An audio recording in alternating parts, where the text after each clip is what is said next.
మండుకణిక లాంటి ధైర్యం, ఇచ్చిన మాట కోసం నిలబడే తత్వం, ప్రజలకు నేనున్నాను, నేను విన్నాను అని ఒక భరోసానిచ్చి నేను విన్నాను, నేను ఉన్నాను అని చెప్పి వేదిక మీద నుంచి నేను మాటిస్తా ఉన్నాను.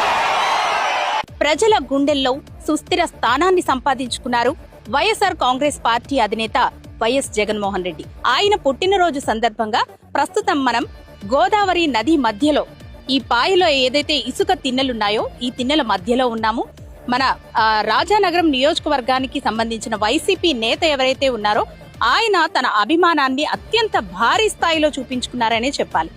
ఎవరైనా తన నాయకుడి కోసం ఒక పోస్టర్నో లేదంటే ఒక బ్యానర్నో కడతారు, కానీ దాదాపు 40,000 చదరపు అడుగుల ఇంత పెద్ద కటౌట్ ని, ఇంత పెద్ద బ్యానర్ ని ఆవిష్కరించడం మనం మునిపెన్నడూ చూసుండమనే చెప్పుకోవాలి.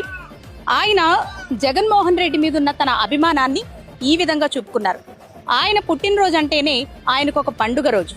ఆ పండుగ రోజున ఇంత భారీగా ఆయన పుట్టినరోజు శుభాకాంక్షలు తెలుపుతూ గోదావరి నది మధ్యలో ఈ బ్యానర్ ని అంటే ఈ పోస్టర్ ని ఆవిష్కరించారు.